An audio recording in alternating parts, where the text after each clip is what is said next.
Welcome to Moments with Marianne. This is your host, Marianne Pastana, and we're here today with special guest, Lauren Gibbons Paul, who's here to share with us her new novel, The Steps Between Us. What if one bold choice in midlife had the power to rewrite your entire story? Well, today's guest is here to share with us just that.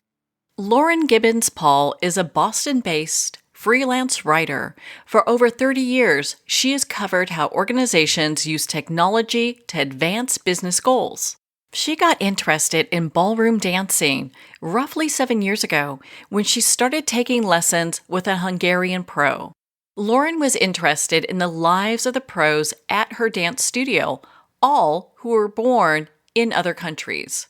Invited to come here, they are pursuing their own version of the American dream, but the odds are stacked against them, even when there is no criminal network running the studio, as in The Steps Between Us. So welcome to the show, Lauren Gibbons Paul. Thank you. What an honor it is to have you here and to talk about this book. So what even inspired you to write this? So I have been a business journalist, like a technology journalist, for 30 years. And about 7 years ago, on a whim, I went to a Friday night dance party at a studio, a ballroom dance studio. And from the minute I walked in the door to that studio, I was completely blown away by the dancing and by the whole scene and the glitter and the glamour and the people. So I started taking lessons and I just got very interested in the whole phenomenon, probably more interested in the whole phenomenon than I was in actually learning to dance myself because I'm still not very good 7 years later. Well, it's not often you hear people talk about ballroom dancing, and what a unique story. Can you share a little bit about it with us? Sure, sure.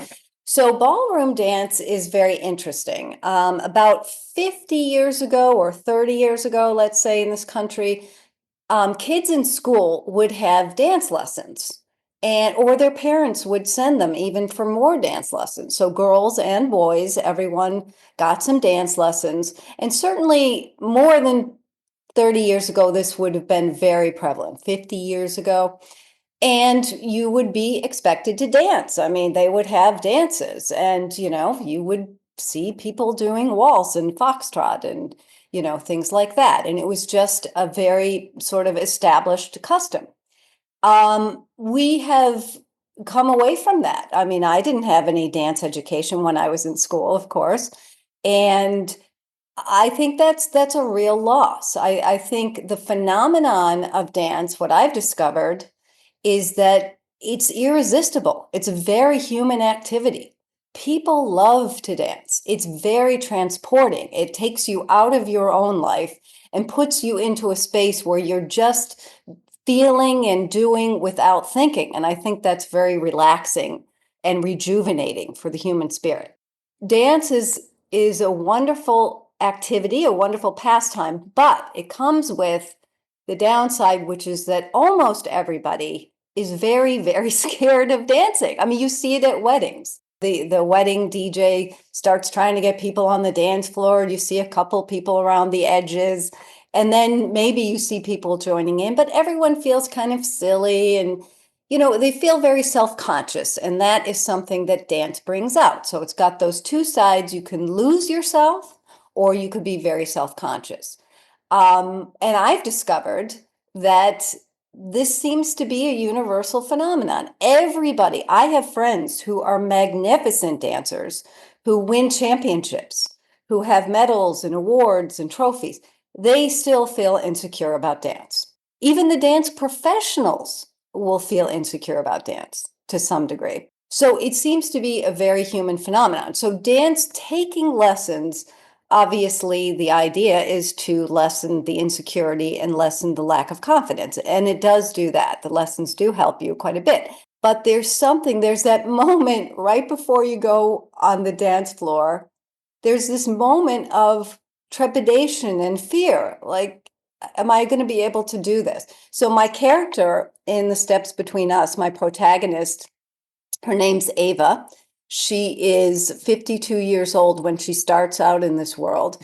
And she comes in with a lot of scars and baggage related to dance. So her mother, when Ava was a little girl, she and her sister took ballet. A lot of girls do. And she just wasn't great. Wasn't great at ballet. So the ballet mistress, which is what they would have been called at the time, just told her mother she should quit. Basically, you're wasting your money.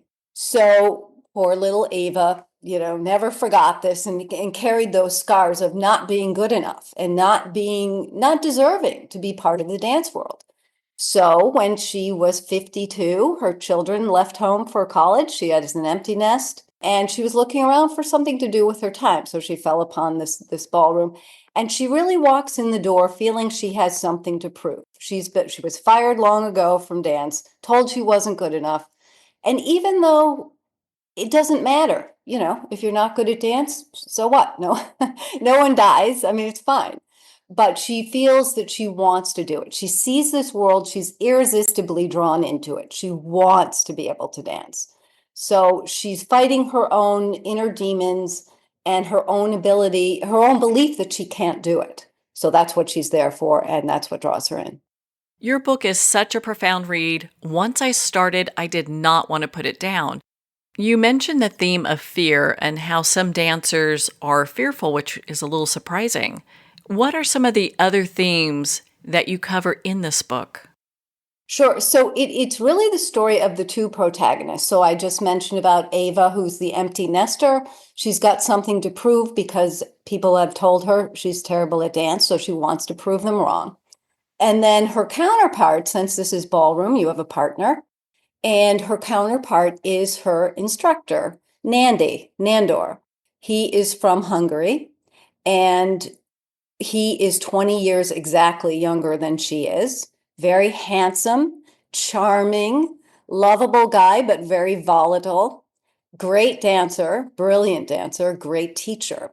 But he is there, it's a different story for him. He has been recruited, which a lot of ballroom dance pros are recruited from overseas. We don't have a lot of native people here who are trained in ballroom to be professionals. What happens, or at least happened in that era, was that the studios would recruit professionals from other countries, a lot of Eastern European countries like Hungary, like Russia, Ukraine, Romania, Poland, and they would be brought here on an H-1B visa program to be dance professionals and to earn their permanent green card or permanent residency so that they could work here. And they come over wanting the whole thing. They want the American dream. They want to succeed. They want to be able to make more money than they can make in their native country.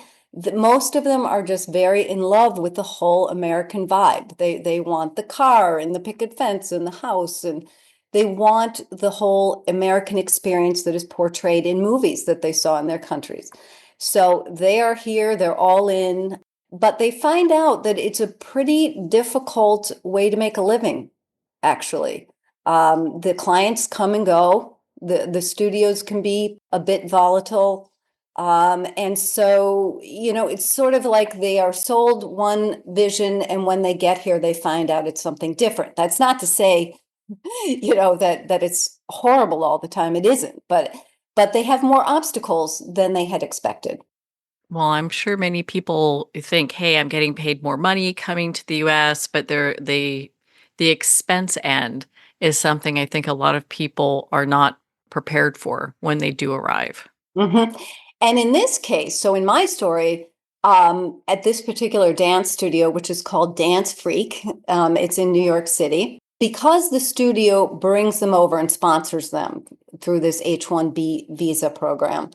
The studio effectively takes responsibility for these professionals while they're here until they get their permanent green card. But as in exchange for bringing them over from their countries, they have to enter into a contract that is pretty burdensome. So it's a non-compete. So they're not allowed to if they want to leave the studio, for example, for 2 years, they're not allowed to teach dance within a radius of like 25 or 30 miles of the studio.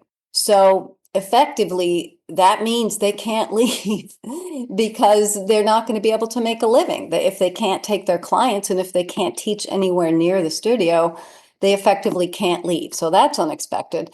And then in this particular story, the studio, which has some dark things happening, they actually have an immigration attorney who is not on the level, who's sort of slow walking all of them getting citizenship in order to just squeeze more money out of them. And in this case, the fictional studio, is in cahoots with the immigration lawyer and in cahoots with some dark characters. Well, it sounds like you've done so much research for this book, and I'm just shocked to hear some of the real life stats that you're sharing. Was there anything else that you discovered that really surprised you? Oh, the whole thing is surprising. It's one surprise after another. Even now, the whole experience is interesting. I think what surprises me the most about this phenomenon was what I said at the beginning, which is that everybody has insecurity with dance. And everybody has fear of dance to greater or lesser degree. Now, some people have a major phobia. In fact, in the book, most of the husbands of the clients absolutely hate dance. They hate the dance world. They hate anything having to do with dance. They have no interest, but that stems from insecurity too. And so I've discovered that everybody comes into it. And then once you get into the dance world, most people are so consumed with their own insecurities and fears that they don't really even realize that everyone else is going through it too. That, after 7 years, I can say I have finally realized it's not just me, because I tended to think, and my character too, I tended to think, I'm uniquely bad. So I shouldn't be here, and everyone else is fantastic. Look at how great they are. But I've discovered that we all come to this with some degree of insecurity. And it's just a matter of, you know, like building up the narrative that you are a good dancer, you are good enough, you deserve to be seen. So, with Ava's story, you have her as a middle age empty nester. Was there importance in having this character be at this place in her life? Oh, yes, absolutely. So she's worried. So the stakes for Ava are that, so she's 52, she's sort of on the cusp, she's coming into those middle to later years of her life. And you know, she wants to be seen. She wants to flirt. She wants to have fun. She wants to have people, including men, notice her. She doesn't want to be invisible. She saw her mother go through something very sad where, as she got older, nobody noticed her. And it was very sad and very hard for her. So she goes in wanting to avoid that. She wants attention, interaction, engagement, the things that we really all want. And then when she arrives at the studio, it's really part of the business model for the pros to flirt with their clients. And there's a good reason for that. It's not just cynical, squeezing money out. It's not just the client's paying to be flirted with. It's that the ballroom dances themselves are quite romantic. Some of them are quite sexy. So there's this nexus between the client and the pro. There's a little relationship there. I call it a fake romance. It can look like a romance. They hold hands. He puts his arm around her. They're very, very close. They spend tons of time together. It's sort of a different kind of relationship. Now, at times, as you might imagine, that can go overboard, and it can result in affairs. And certainly in the book, that is the case. But most of these relationships they're platonic, but they look like little romances. And to have a platonic romance at that stage in life is is pretty enjoyable. And Ava's husband knows all about it. None of this is secret. And we won't go into that any further. Exactly. That could get us in trouble. You did touch on the legalities of it, the immigration portion of it. Was there anything else that you discovered? I mean, because it sounds like with people as they immigrate over, the instructors, there's so much that's expected of them. There must be lots of pitfalls. Yeah, I mean, I think so. For the most part, they all handle it well. I guess the pitfalls, when they come to this country, my understanding is that for most of these ballroom dance pros, they're not employees of these studios. So they don't even have the degree of protections that an American employee would have or a regular employee would have, even though, we have employment at will in this country, so employees don't have all that much protection either. But in other words, they're not paid, they have to earn every hour of pay. So they need to have an hour with a client to receive an hour of pay. So anytime you have a job like that, it means you're going to be hustling. So these people, men and women, work very, very hard, and there's no protections. Clients get injured, they run out of money, they can't afford it anymore. It's a very expensive hobby. And worst case scenario, the pros can be injured. I mean, it's very vulnerable, but a lot of them do make a go of it and find a lot of success, luckily. What would you like readers and our listeners to take away from the steps between us? What I would like them to take away is give dance a chance. I think it's such an amazing, as I said at the beginning, this way of transporting out of your normal life. And you think you may not be interested, but give it a chance. It's really a special world, and it's a lot of fun. So, Lauren, where can our listeners connect with you and learn more about your work and be part of your community? Oh, thanks for asking. So the book is on Amazon Kindle, and it also comes in hardback and paperback. And you could also go to my website, which is laurengibbonspaul.com, LaurenGibbonspaul.com. And you could sign up for my newsletter. Well, Lauren, thank you so much for taking the time to be on the show with us here today. Marianne, thank you. It was great. Well, thank you, Lauren. It's been such an honor to spend this time with you and to talk about your new novel, The Steps Between Us. Well, we're at the end of our time today. I'd like to thank everyone for tuning in. You've been listening to Moments with Marianne, where we make every moment count.